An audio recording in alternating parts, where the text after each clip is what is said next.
संकिलिठा ते हुंती परित संसारी। बोलिए भगवान महावीर पावन चरित गुरुदेव जी। बंधु मन वच काय भव सागर को तरण में करो हमारी सहाय। जिन शासन जिन वाणी सदा जयवंत हो। श्रवण संग सदा अविचल मंगल हो। मुक्ति को प्राप्त श्रमण भगवान महावीर स्वामी उनकी परम पावन कल्याणी भागवती वाणी वाचक प्रमुख श्री इंदर भूति गौतम आदि गणधर भगवन युग प्रधानाचार्य परम पूज्य श्री सुधर्मा स्वामी जी महाराज उनकी परम पावन पाठ परंपरा वर्तमान आचार्य ध्यान योगी परम पूज्य श्री शिव मुनि जी महाराज एवं गुरुजन सबके पावन चरण सरोजों में मेरा अनंत अनंत बार वंदना नमस्कार। उपस्थित धर्म प्रेमी सज्जनों, माताओं तथा बहनों, आज भोले बाबा आत्म कुल कमल दिवाकर पूज्य श्री रतन मुनि जी महाराज पावन दीक्षा दिवस। कवि लुधियाना को संभालने वाले, पंजाब को संभालने वाले सब जैन धर्म दिवाकर आचार्य सम्राट पूज्य श्री आत्माराम जी महाराज थे। जब उनका भव पूर्ण हुआ तो उसके बाद लुधियाना के ऊपर छत्र छाया रही। पंजाब प्रवर्तक उपाध्याय परम पूज्य श्रवण श्री फूलचंद जी महाराज जब 82 में उनका भव पूर्ण हुआ तो उसके बाद जहां की छत्र छाया बने आत्म कुल कमल दिवाकर भोले बाबा श्री रतन मुनि जी महाराज। मुझे उनके दर्शनों का सौभाग्य 1978 का चौमासा गुरु जी का नाभ्य था। वहां से विहार करते मालेर कोटला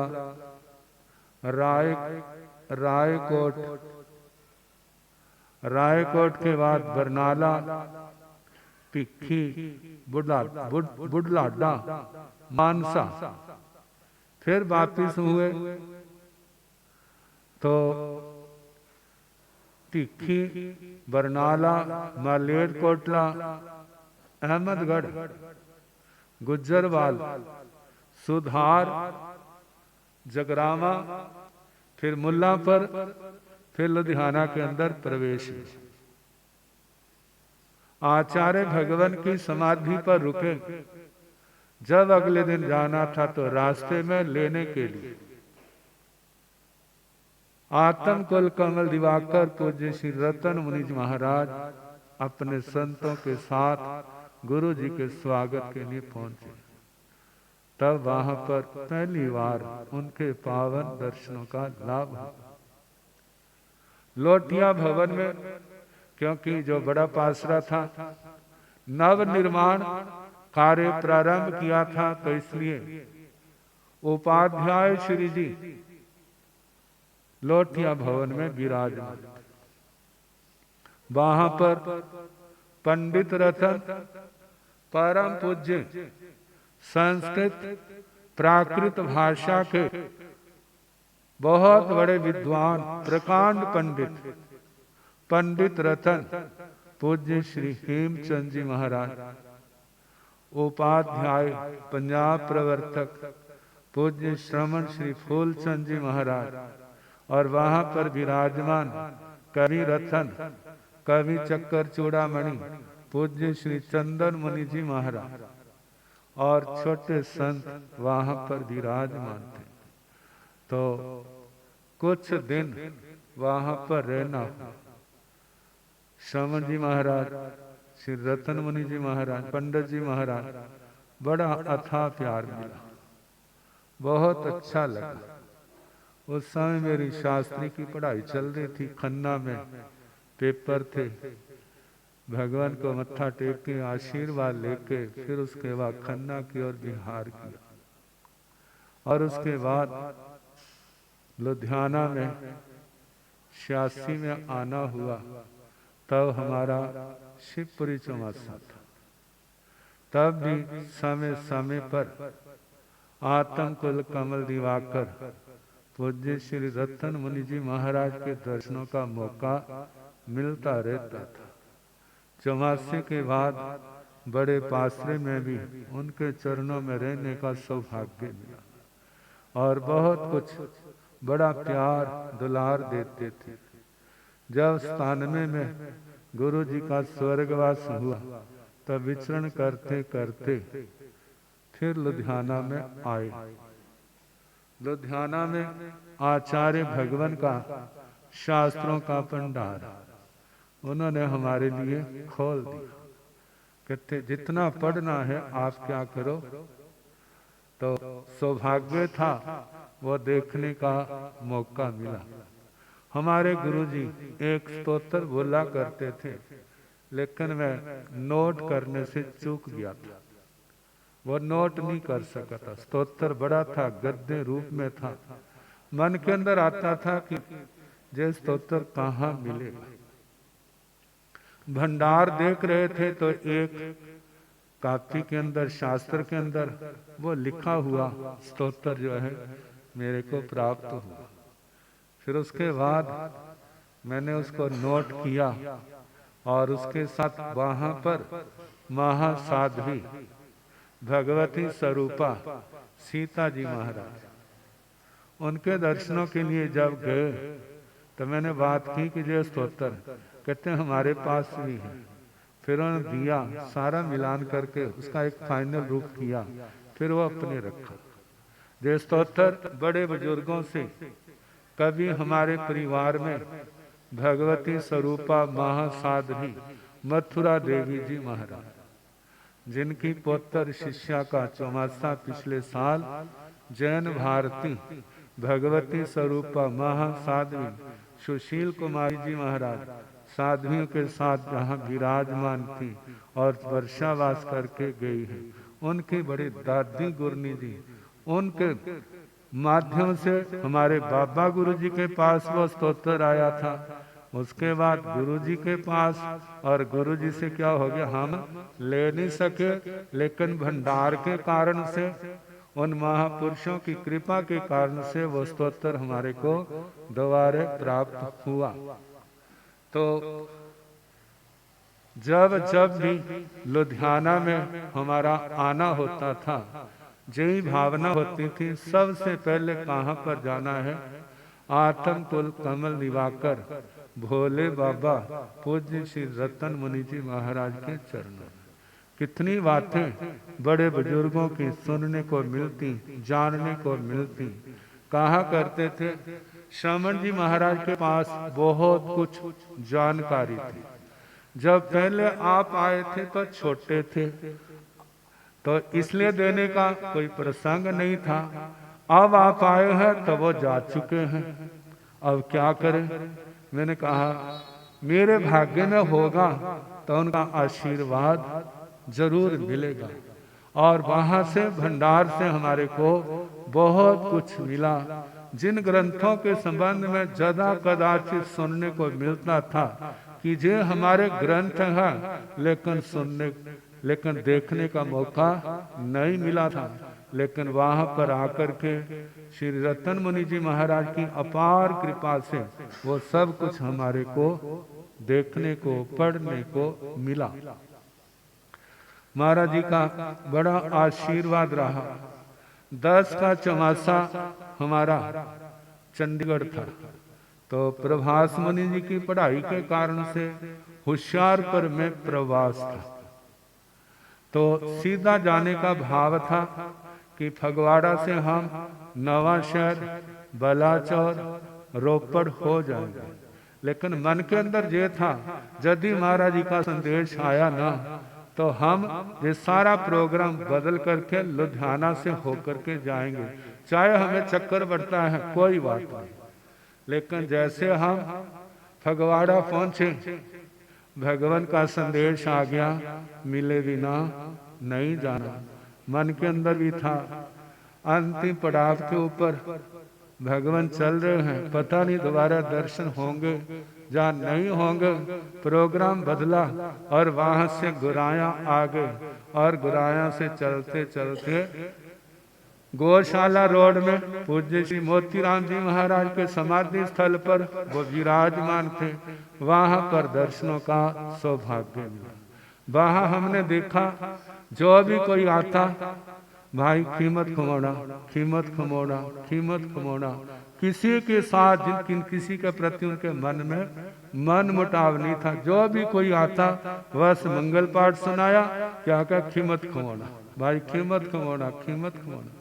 तो लगा कि आपको ज्यादा समय नहीं लगता। श्री व्याख्यान वाचस्पति श्री क्रांति मुनि जी महाराज कहने लगे, कहते आपको क्या लगता है? हमारे में कुछ नहीं कह सकता। कहते ज्यादा नहीं लगता, ज्यादा टाइम निकाले लगता नहीं है। अब उनका मंगल पाठ सुन के विहार किया, आशीर्वाद लिया, और चौमासे के अंदर उनका भाव पूर्ण हुआ। देखा जाए तो एक बहुत बड़ी दिव्य विभूति जहाँ इस लुधियाना से उठ गए। लेकिन उनका आशीर्वाद, जब हम एक बार किसी गांव में थे,